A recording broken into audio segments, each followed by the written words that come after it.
Hello and welcome. Thanks so much for joining me today. In this episode, I'm going to discuss the practice of equanimity a little bit more.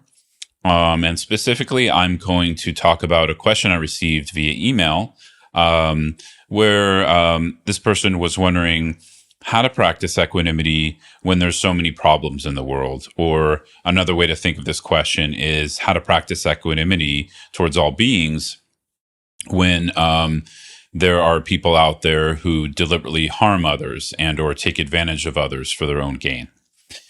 So I thought this was a great question for a few reasons. One reason is that, within our equanimity practice, this is challenging. So these kinds of questions, these kinds of struggles are going to come up. And to me, they're not necessarily a bad thing that they come up. I would generally say these are a good thing because it means we're practicing. Often when I'm practicing meditation and reflecting on the Dharma and or trying to deepen my study of a certain topic, I'm going to come up against questions. And sometimes I'm going to come up against questions that challenge my beliefs or views or challenge me emotionally. And these are the points when we need to persevere in our study, reflection, and meditation on the Buddha Dharma, not to become necessarily a believer, but to open up more questions about our beliefs, to open up more questions about the perspectives and, different ideas we hold, right? So I think this is one of the most valuable aspects of the traditional Buddhist path is it offers us a way to look at reality differently, to look at our thoughts, emotions, identities in a different way, and to open up, hopefully, a more peaceful path, a more peaceful way, but also a way of seeing what the truth is, seeing a little bit more underneath what our human predicament is. The Buddha talked about this in the First Noble Truth of really working with and looking at our human predicament, starting with the places that are a little bit more uncomfortable, that we don't necessarily want to look at. And I think this can be another, confusing point for people sometimes where it seems like we're just looking at or working with something that is painful or uncomfortable, and we're emphasizing that. And that's not really it at all. It's just that we tend to not want to look at the uncomfortable. We tend to only want to look at what's pleasurable or comfortable for us. And in that way, we can sometimes stay blind to our own pain, our own suffering, our own dissatisfaction, and of course, the suffering and dissatisfaction of others. And this doesn't really open up truth. It kind of distracts us in a way. So I think this is one way to look at, obviously, the First Noble Truth, the truth of dukkha or dissatisfaction or suffering. And then, of course, on our current topic today, it's a way to look at equanimity, because equanimity is practiced within that context or paradigm of trying to understand the nature of our suffering as human beings and sentient beings in general, and trying to not only remedy that, but to have some way to wake up to an underlying truth of what are the causes of that, and to obviously remedy or remove those causes. That's one way to talk about the Dharma. And so equanimity practice is for that purpose. And I think when we center it there, it really changes the dynamic of how we might practice it or look at it. So that's one aspect of how I see this. But maybe it's helpful here to talk a little bit about what equanimity practice is. There's a few different ways to look at this. I'm going to be talking about equanimity in relation to the four boundless states, or the four immeasurables, which is a teaching from the Buddha that we often work with. Some people might know this as the four divine abodes or the four Brahma Viharas. There is a slight difference in the Theravada approach to this versus other Mahayana traditions. It's not a huge difference. I'm not going to emphasize it here. I just want to say that. So for some of you who, are listening to this and wondering why I'm speaking about it a little bit differently, that's because I'm going to be taking an approach from more Mahayana traditions, or in this case, more Tibetan Buddhist traditions. So the four boundless states, boundless equanimity, boundless loving kindness, boundless compassion, and boundless joy, these are meant to be practiced as a unit. And in the Tibetan Buddhist systems, when we practice these, we generally work with equanimity first to create like a clean palette, a clean slate with others, to really work with our own biases of where we favor some, distance ourselves from others, and then a third category where we kind of remain indifferent or a little bit apathetic to yet another classification of those we share this world with.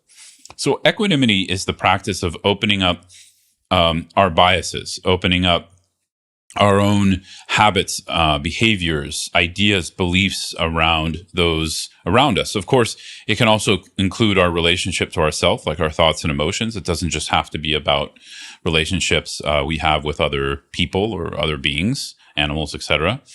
It can be towards ourselves. But the point here is we're recognizing three different kinds of relationship. One relationship is one where we have some clinging, where we really like the people, we preference them, we wish them well because maybe they do a little bit more for us, or they do something likable, something we like, something we agree with, right? However that plays out. The second type is those we dislike, or maybe we don't dislike the person, but we really don't like something they did. And because of that, we tend to distance ourselves from this person. We tend to hold a type of negative bias where they're less worthy than the people we like, or the people who do things that are more likable, or what we believe, etc. And then the third type, I would say, is the majority, which is again, you have to see in your case. I found it to be true for me.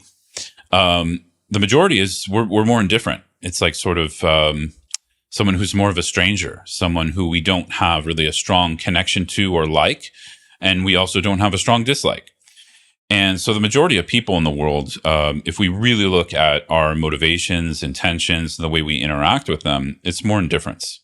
I mean, of course, when tragedy happens to a stranger, most of us do respond with empathy, compassion, etc.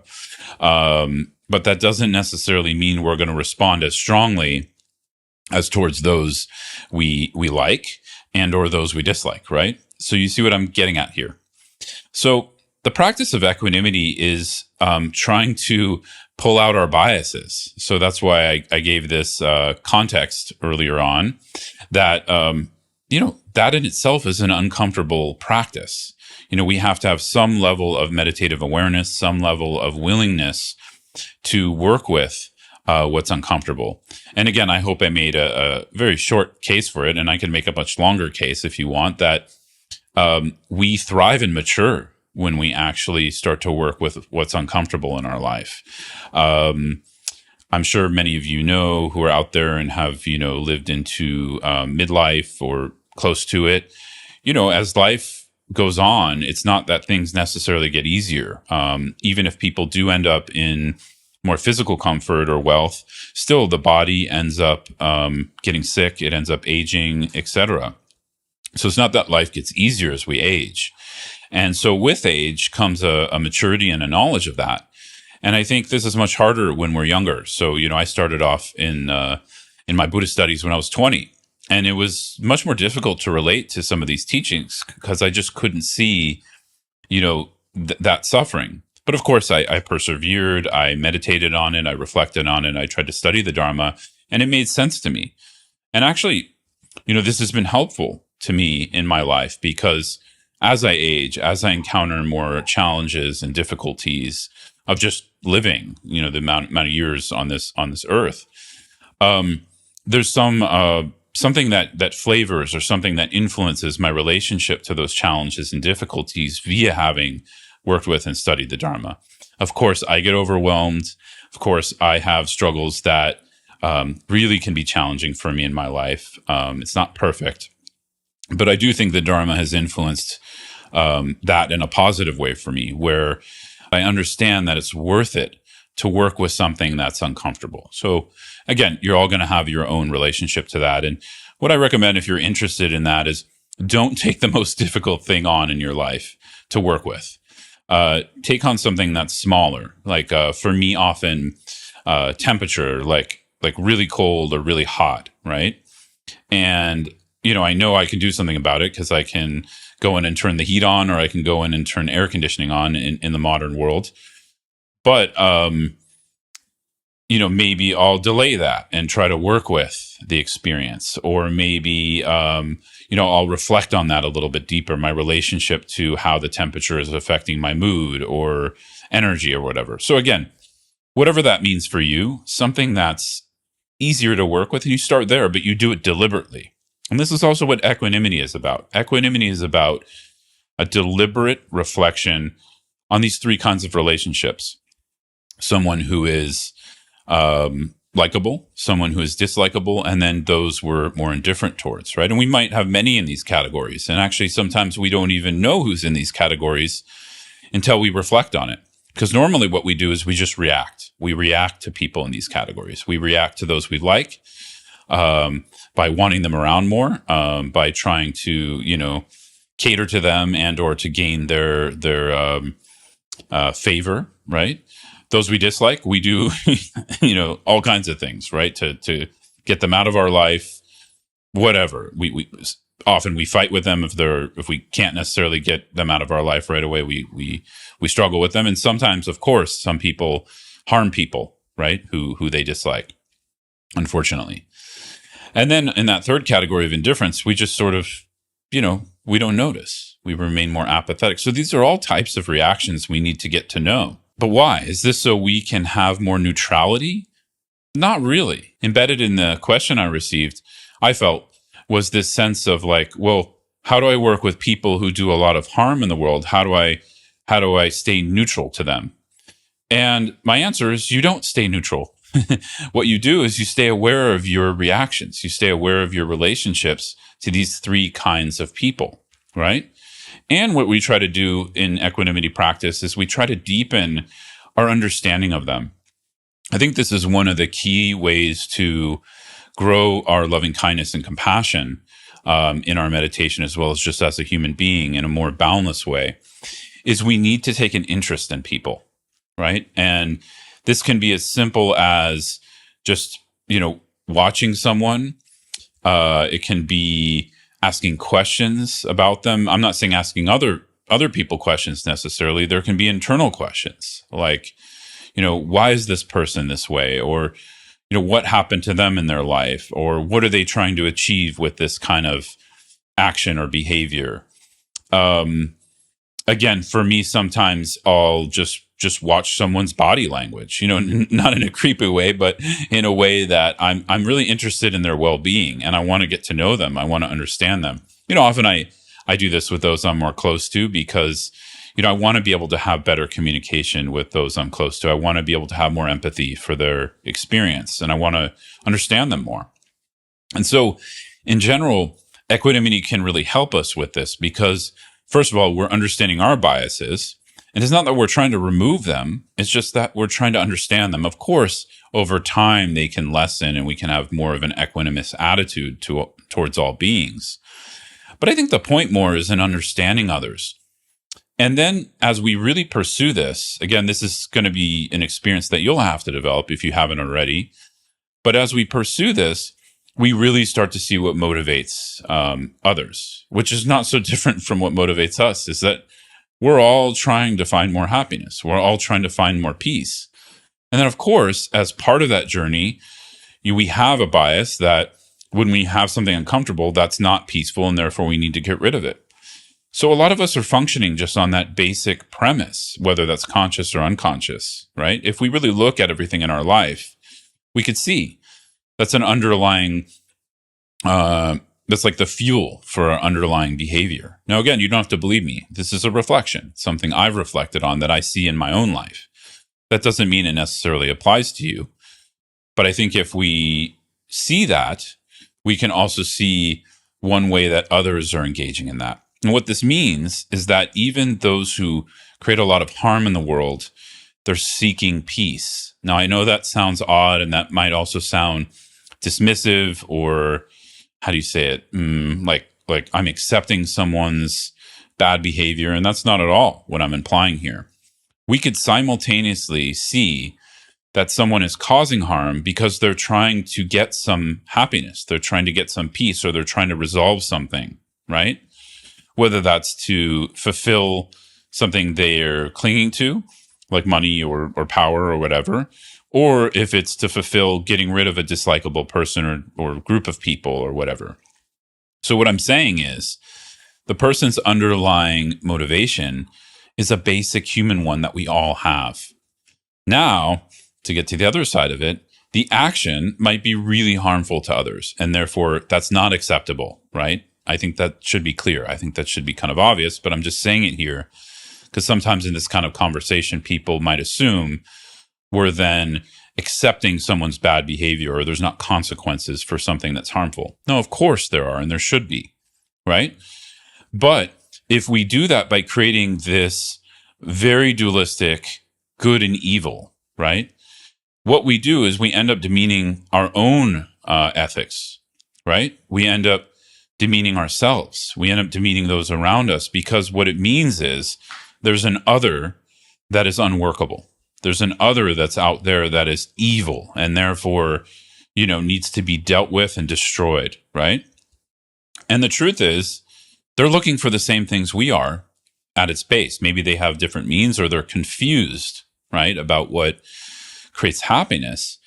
But essentially, they're looking for happiness. They're looking for peace. So equanimity practice helps us to see that. And why is that important? Initially, because it relieves us of our aggression and passion, right?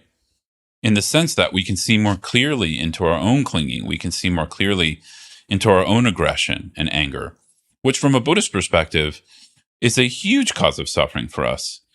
And if we can remedy that, we find more internal peace and my belief is we're able to find more skillful means to work with others in the world, right? So I want to just put this out there as sort of something to reflect on. Does adding more aggression to an aggressive person's actions fix the situation? Ultimately, I'm not talking about temporarily. I'm talking about ultimately, right? No, I think most of us listening to this would say you can see when there's an aggressive action that's in response to another aggressive action, it just perpetuates aggression, right? And that's an endless cycle. And we can see this in the world through different forms of tribalism and politics and all that, right? And so this approach, this dharmic approach, is to first understand one's own aggression and clinging and indifference, and to somewhat, through that understanding, to remedy a preference, to be able to abide in a more peaceful, open, compassionate heart that then can have much more wisdom in the skillful means of how to deal with problems in the world. So that's my premise here. All right, something for you to reflect on. But this question really triggered it for me because I think this is difficult for us to see when good and evil is so dualistic. But when we cease to see good and evil, right, through something like equanimity practice or other kinds of Buddhist practice, what opens is a whole new way to look at solutions and or ways to work with others in the world, right? So I hope this is helpful to you in your practice. I hope these are interesting reflections for you. Of course, it's very challenging where the rubber meets the road. I just want to say that. So how do we bring consequences for someone who is violent towards others and or harming others? What do those consequences look like? What is that we want to use the word rehabilitation or whatever, or we want to say, how do we integrate them into society? I don't have any answers for this, this isn't my job. But what I do believe is we need to start with our own internal world. And when that shifts, I believe that the outer world can start to shift in different ways that we can't even imagine yet. It's like a world we can't imagine because we're inhabiting a different world. So from a Buddhist perspective, our world is here, essentially. Our world starts here, right? Meaning it starts with our own views, it starts with our own beliefs, it starts with our own ideas and emotional reactions, right? Coming from what we believe and think. So if we don't shift those, how are we going to expect the outer world to shift? So when you really reflect on this, it starts to look really ridiculous how much we spend our time trying to change something outside of us, right? I'm not saying we shouldn't, have certain laws and or, like I said, consequences or things like that. So don't get me wrong. We need that temporarily. But what do we want to look at as a society? How do we want to interact with each other? How do we want to grow more wise, deeper ways, more profound ways of working together? And again, I mean that, working together. So I think if we dissolve this idea of good and evil, we can actually work together, right? So just some food for thought based on this question that I thought was really interesting. And if you want to know more about equanimity practice, I have some guided meditations online. You can always check those out. And feel free to reach out as well. So thanks so much. I hope this was helpful. Look forward to seeing you soon.